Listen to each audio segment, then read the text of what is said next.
to the Cross by David Lose. And we are in the third part of chapter 1. And just to remind you, I am Pastor Laura Cavendish.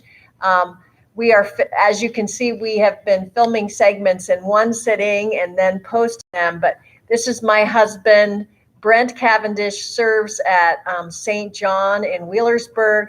Happened to be the person I needed to work with because of snow this past week.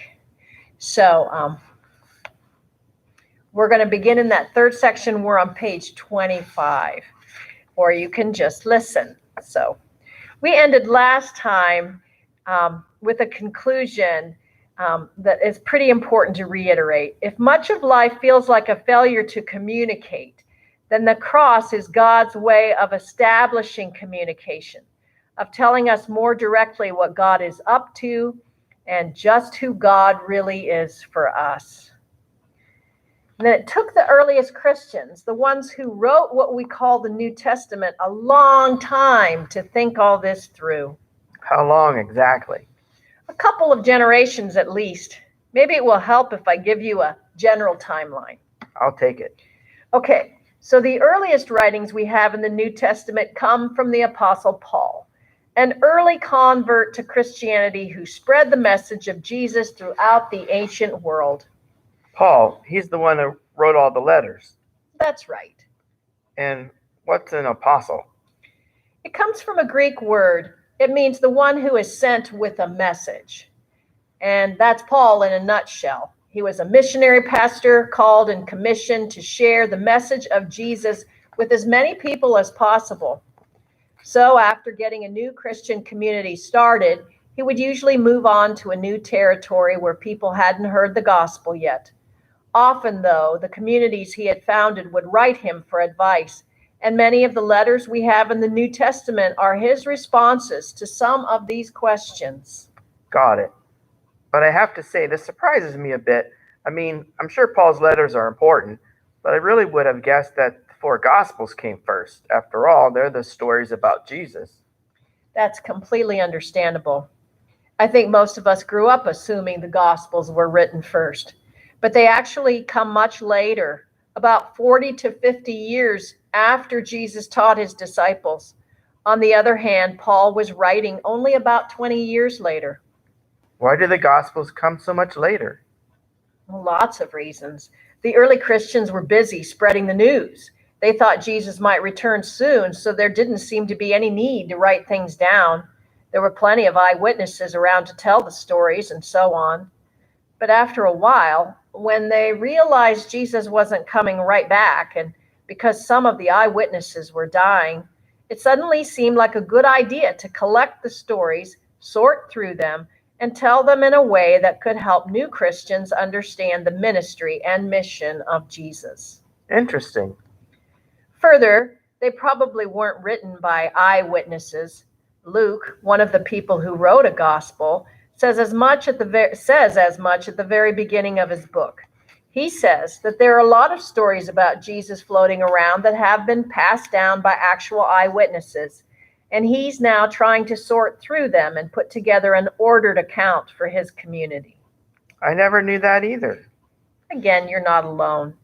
But to put it simply, the Apostle Paul comes first, as he's writing in the early 50s of the first century, or about 20 years after Jesus died. Then come the 4 Gospels, probably Mark first, around 70, near when the Romans destroyed the Temple of Jerusalem. Then Luke and Matthew followed 10 or so years after that, and finally the Gospel of John was written maybe another decade or so later, around 90 or so, or nearly 60 years after Jesus' actual ministry. And all this time they're trying to figure out the cross? Right. And what's interesting is that as you go from Paul to John, you can actually see the early Christians' understanding of the cross develop. What do you mean? Nearly all of what Paul says about Jesus centers on Jesus' cross and resurrection, how that changes everything. Like we do in church? Sort of, but it's more than that. I mean, Paul talks about all kinds of things, ethics, church divisions, local customs. But everything he takes up, he discusses in light of the cross Interestingly, he says next to nothing about Jesus' actual life. In fact, it's hard to know if he even knows anything about Jesus' life and ministry. What do you mean? Well, Paul doesn't tell any stories about Jesus. No miracles, no parables, no sermons, nothing. So if he knows them, he obviously doesn't think they're important because all he does is talk about the difference the cross and resurrection make. So where do all the stories come from then? They come from the eyewitnesses and traditions about Jesus, Luke mentions, and they end up getting written down in the Gospels connected to the story of the cross. So they've realized, like you said earlier, that the cross helps them understand all the stories they have about Jesus' life. Right. But here's where it gets even more interesting. Mark, who writes first, begins his story with Jesus' baptism. Matthew and Luke, writing 10 years or so later, begin their stories with Jesus' birth. And then John, writing still another decade later, begins his story of Jesus at the very beginning of time, starting his gospel with a line that echoes the beginning of Genesis. In the beginning was the Word. So if Paul is writing in the 50s and only talks about the cross, and John is writing, about 40 years later, and has taken that story all the way back to the beginning of time, it's like the longer they have to think about Jesus' cross, the more it explains for them. Exactly. First, it's just the cross and resurrection. And then Mark uses the cross and resurrection to make sense of Jesus' ministry and all the stories about him. And then Matthew and Luke realize, no, wait, this helps us understand his birth too. And then John comes along and says, sorry, but we're not done yet. The cross has implications for all of human history. That's pretty cool.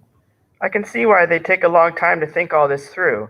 And clearly it doesn't stop there. Like you said, Luther is still thinking about all this 1500 years later, and we're still thinking about it today. Absolutely. And what all of these conversations have in common is that they all center on figuring out what God is up to in the cross, about what the cross tells us about God, not about what God is, all powerful and the rest, but instead about who God is for us. Interesting. I think so too. Okay, that helps me understand why the cross becomes so important to the early Christians, and for that matter, to Christians ever since. It tells us something about God, something we didn't expect, something that changes the way we think about God, and I suppose everything else too. That makes sense. But we're still a long way from answering all the other questions I mentioned about what the cross means and how it relates to sin and forgiveness and all the rest. You're absolutely right. We've just scratched the surface. Where do you want to begin? Well, to be honest, my head is spinning a bit with all the questions I have, but I think at this point I am most curious about what you said about the whole New Testament being a response to the cross. And I find it really interesting how much the thought of the authors of the New Testament developed while it was being written. Yeah, it is interesting. And it's also part of what makes the cross so challenging for us to understand today. What do you mean? Well, like I said, it takes a while. And just as Paul and the four gospel writers start at different places in terms of how far back they go with Jesus' story in light of the cross, they don't all end up at the same place either. I'm not sure I'm following. Well, we'd like to think there's one and only one way to interpret the cross, but in the New Testament, there are actually several different interpretations. What Paul thinks isn't exactly the same as Mark, and that's not the same as John. We haven't even talked about some of the other letters and documents in the New Testament. As it turns out, there are several different ways to answer the question, what is God up to in the cross? That sounds like it could get confusing, especially if the Gospels are saying totally different things about the cross. I don't think I go so far as saying they're totally different things. They definitely tell a similar story and overlap in lots of places, but no question about it, they also have different emphases. Can you say a little more? Each gospel has a particular point of view it's trying to get across, a distinct confession of faith about Jesus that is addressed to different Christian communities that were facing different challenges and asking different questions. As you said, this can get complicated, even problematic. So much so that one early Christian leader blended the four together into one seamless story. Sounds like a reasonable solution. Maybe. I mean, it was definitely popular for some time in some parts of the early Christian world. But after a while, most Christians actually appreciated having four distinct stories about Jesus. Why? Wouldn't they rather have one clear story instead of four different ones? I think they ended up feeling like you lose too much when you splice them all together. Maybe having four stories, each with a distinct perspective, gets a little complicated at times. But in the end, the early Christians figured that what God was doing in Jesus to save us and all the world was, well, complex. And they believe that somehow you get a richer, truer picture of Jesus through the four different perspectives than you do by slapping them all together into one. Kind of like when I was at an art museum once and was looking at the statue on the museum lawn. Each time I moved, it looked a little different. I saw different angles and contours. The lighting was a little different, and so forth. I ended up seeing all kinds of details that I would have missed if I had seen it from just one angle, like in the picture. That's a great illustration. The four Gospels give us a more three-dimensional view of what God is doing in Jesus. That makes things a little more complicated at times, but it also makes it much more interesting. By the time I was done walking around the statue, I felt like I'd really seen it. And that's what the early Christians felt like too. The distinct but complementary perspectives on Jesus give us a more complete and true picture about what God is doing in Jesus, especially through his cross and resurrection. Each gospel, that is, tries to show us something about God that maybe we hadn't noticed before, something about how God is for us that the cross makes clear. It sounds like each gospel presents its own theology of the cross. So maybe that's where we should go now, to look at the way each of the gospels describes what's going on in the cross. That sounds like a plan. Let's go there next.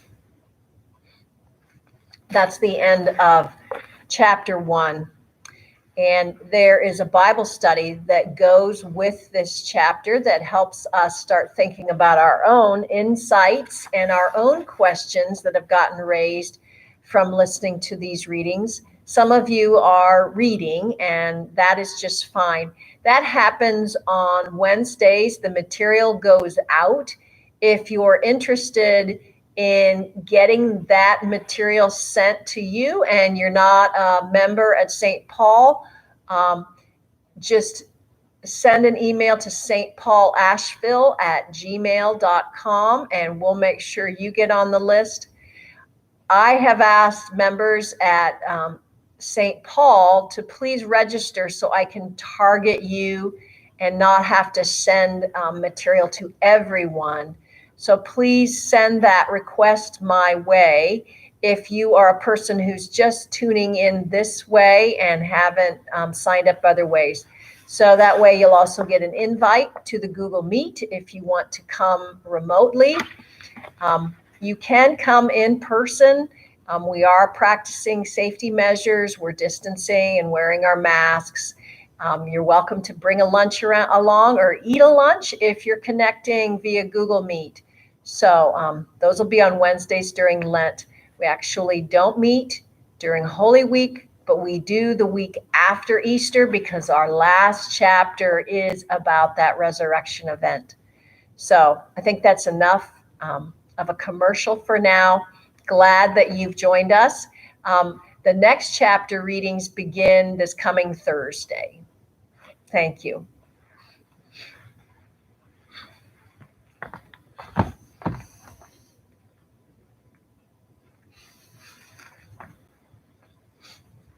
It's not quite off yet.